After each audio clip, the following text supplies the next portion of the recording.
Okay, so I'm starting off this Glam Chucky look by covering one of my brows. So you first do that with a glue stick, and while it's drying, I'm gonna go ahead and fill in my other brow like I normally would with my NYX micro brow pencil, and just kind of outlining it and filling them in. And then of course setting with a brow gel, and I'm using the brow glue from NYX. Now I'm just using a loose setting powder to cover the eyebrow that had the glue, and I am priming my face with the NYX Marshmallow Primer. Just taking my favorite foundation of all time. Honestly, I love this foundation so much. The color pop pretty fresh. I'm just kind of covering my entire face with it, even though I'm going to be going over some parts of it with the paint. Just wanted to go ahead and just do that, including the eyebrow, just to make sure it's fully covered. I'm using my one size concealer to conceal the areas of my face that I normally would.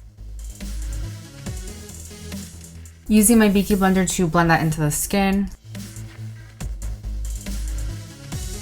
I'm also just priming my lids with that concealer because I am going to be going in with eyeshadow soon, and setting the concealer with my one size loose setting powder, which I've been loving. Oh my gosh, I got to use the Lunar Beauty Moonspell palette volume 2 for this look. I'm so happy I did. It is just the perfect color story for this look. I start off with a soft brown kind of shade, and then I went in with that really nice red shade, which I wanted to be the prominent shade in the crease. So I was just blending that into the crease, and I absolutely love the way this look turned out. I did take that on the lower lash line as well, and then I decided I wanted to make it a little bit deeper, so I went in with like a burgundy shade, and oh my gosh, I just love the way it deepened out the look. I went ahead and also used a burgundy shade on the lid, as well as the inner corner I used like a champagne shade. Now taking my Charlotte Tilbury airbrush bronzer to contour my face. By the way, I'm using the Laura Los Angeles fan brush, and I absolutely love it. And then I'm taking the Lunar Beauty Moon Prism blush palette. Oh my gosh, I love it. Gotta get that nose blush as well. And then I'm using the Laura Los Angeles highlighter palette, which one of the shades broke in one of my recent videos. It was so annoying, but just highlighting my normal areas. Now I'm just sketching out where I want the red paint to go, like, you know, that Chucky like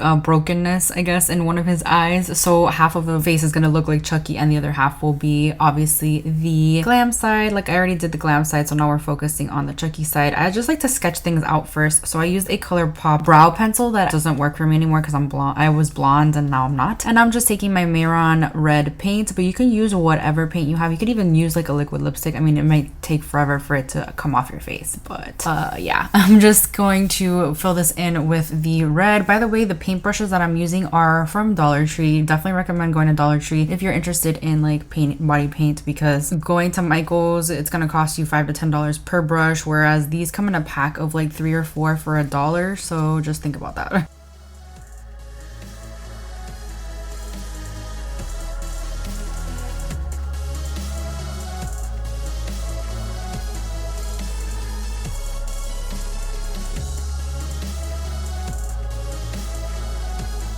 Now I'm just doing some shading in the red part, which I actually ended up not really liking. I think I changed it a little bit later on, but I'm also shading the outside, just giving it more dimension. This definitely makes your look more 3D. I realized after that I missed a spot of one of my outlines, so I kind of had to go back and fix that. But again, just taking like a medium like taupe shade, just shading in the outside of like each of the cuts or whatever, just to give it more dimension, will make your look more 3D.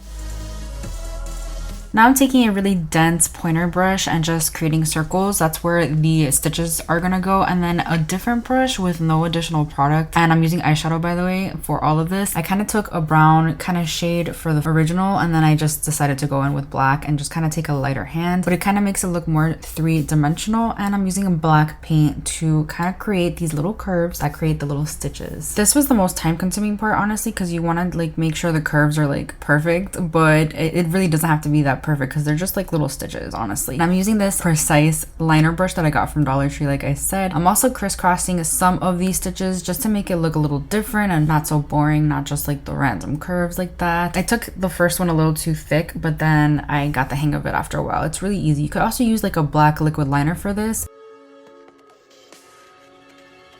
Now I'm also taking the white paint just to make it more 3-dimensional on each of the stitches, as well as highlighting some parts of the actual cut, like in the red parts, just kind of wherever the highlighting parts would be. And I'm also taking it on the outer part, but I took basically what was left on my brush after painting on the like red part. So it wasn't like I dipped my brush into the white paint again to do this, because I didn't want it to be like exactly white. I just wanted to add a little bit more dimension at like highlighting the outer parts of the cuts.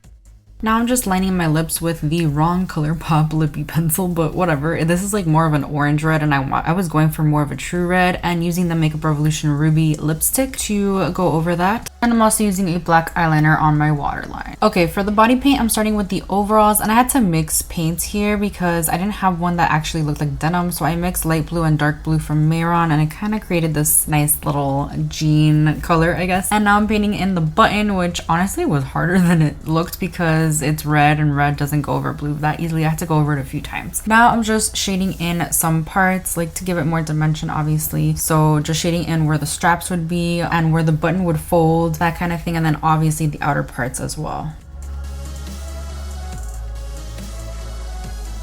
Now I'm just drawing the dotted white lines on the outer part of the overalls. I don't know, this took me forever to get for some reason, and then I got the hang of it. Like, it's really not that hard. It's just a bunch of little lines, right? And you just kind of want to do them in a straight line, not like I did, and not go over it a bunch of times. Just take enough white paint so that it actually just does it the first time. Don't be like me, trust me. Now I'm gonna do the good guy part, which I actually didn't film the whole thing for some weird reason. I don't know what happened there. Make sure you actually write it backwards so that people can read it. And now I'm just doing the white part of the buttons. It just adds like that accent, so I'm doing the holes, I guess, of the button. Now I'm using red paint for the top of the shirt. Honestly, my recommendation is to do one color at a time, so that's why I went in with red. I would map it out. I just kind of didn't map it out, and I didn't realize what I was doing until after. But basically, I took the light blue, the dark blue, and green body paint. Those are the colors he has on his shirt, I believe. But to be honest, okay, I'm gonna admit something here. I've never seen Chucky in my life. I can't deal with dolls that come to life, so I just never did that. Also, don't forget to do the little slit in the overalls because yeah, the shirt will be peeking through there. You want to take some white body paint and just kind of go over. He does have like the line going through each of the stripes on his shirt. Now I'm just outlining the slit with white body paint and adding some details like the fabric coming out. The little details are what makes something really exceptional. Now I'm just doing the blood splatter, which is best done by flicking your finger as I am doing, and this is the final look. You just need a red wig. I just love how this turned out. Let me know what you guys think. I hope you enjoyed this, and I'll see you guys in my next video.